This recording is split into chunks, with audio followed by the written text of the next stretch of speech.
Good. Let's see if this is going on.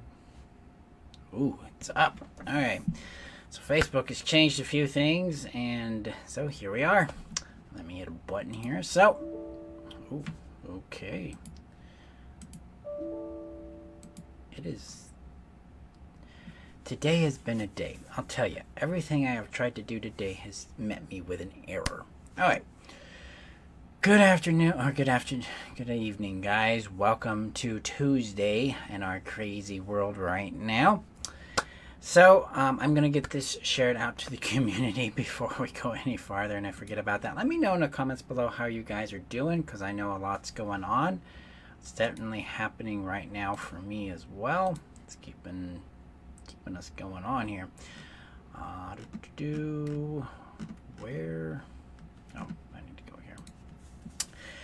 So tonight we're going to be talking about a little bit about this concept of keeping ourselves sane by using context, because codependency in contexts can be really difficult for us to manage. So I'm going to share that to the community right there. If you're looking for a safe haven these days, if you're looking for a place where you can be seen and valued and respected and cared for, the community is where you want to be. The link is above. If you're on Facebook, below on YouTube, join us there. If you're on YouTube, hit that subscribe button and hit that bell so you can get updates when I release videos, typically 3 times a week. Okay, so to the topic at hand, context and how it keeps us sane in our relationships. One of the big challenges for codependents, or people who are post-codependent, is keeping ourselves sane in relationships. Is the relationship I'm in healthy? Am I dealing with someone who's healthy? How can I know? Further, is this problem or conflict that I'm experiencing with this person, mean that this is a healthy or unhealthy person, or a relationship I want to stick with? Since we haven't been raised in an environment where we were treated with love, we were treated with kindness, we don't know. We don't have a context in which to know if we're in a healthy relationship or not. And this is what I want to give you today, okay? Because there's a lot of dynamic stress out there in relationships right now. People are making decisions that we might even feel are extreme for the situation. We may not agree with it. We may have a difference there. And sometimes this means we're not going to, we might think, well, maybe this isn't the relationship for me. Or we're incompatible and I need to change something. That kind of stuff. I want to give you a caution there, and that's about understanding context. Okay? So there's 2 types of context we want to be aware of in relationships. First is the global context. This is the dominant experience you've had with this person. This is the dominant pattern of behaviors that show up in the relationship from you and from them. This is about understanding, like, hey, they're always kind, they're always loving. Sometimes they have an off day and they own it. They've been there for me, I've been there for them. I feel really good, I'm having fun, I feel loved, I feel seen most of the time. We're having a healthy experience there. That would be global context. Then you have this thing called situational context. And this is like a little bubble, a little moment in that timeline of the relationship.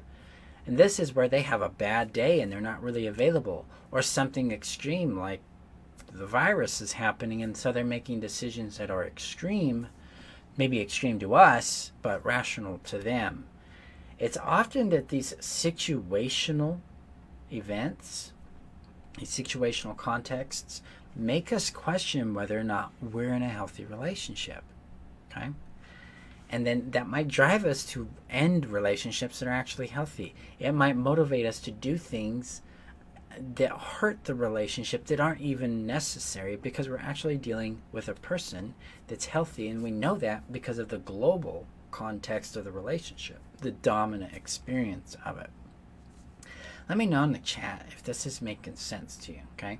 So you have that dominant experience, that global experience of the relationship, and then we have contextual experience, or contextual context, in which this shit's going on and we need to understand what it is for this person right now.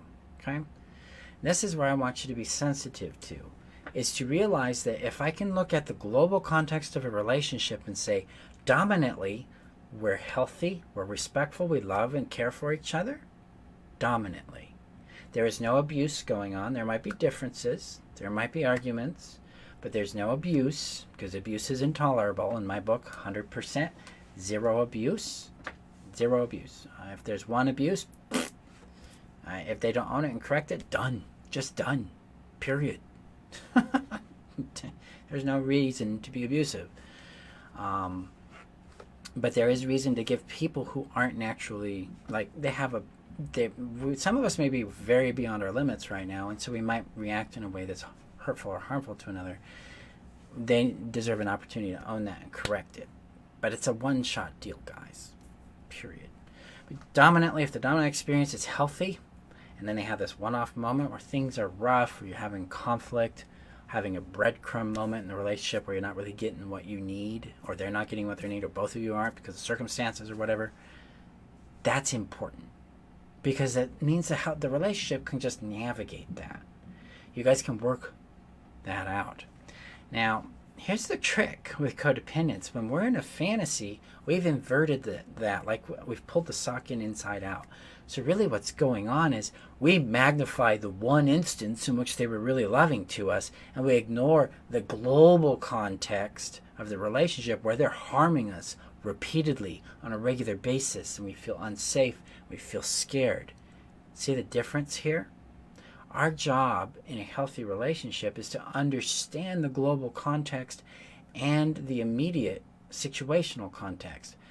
But the trick is, in healthy relationships, the global context makes sense. It's like, yeah, it's healthy, it's safe. People show up, they're doing their part. They own their shit. And I have fun, I feel loved, I feel seen. But then we have these little moments along the way where there's difficulty. That's a normal, healthy relationship. Toxic relationships are the opposite, where you have occasionally some love, maybe a little gratitude, but dominantly it's a terrifying experience, an empty experience, an abusive experience. Okay? So that's what I want you to think about today. How are you responding to your relationships? What are you focused on? And then how does that fit in the global context of the relationship, in the timeline of your experience with that person? That's going to help you better navigate these trying and stressful times that we're dealing with, and help you understand how you really fit together as individuals. Okay? So that's a really short one tonight, because today's just been a day, but I wanted to get that out to you because I know it's been very valuable for me in my friendships and relationships to understand these two elements. It's also allowed me to make wise decisions about relationships so that I am more aligned with my own value, voice, and vision with them. So, okay, guys, I appreciate you.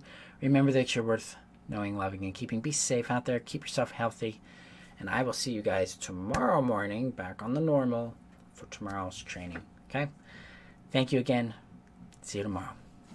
Bye-bye.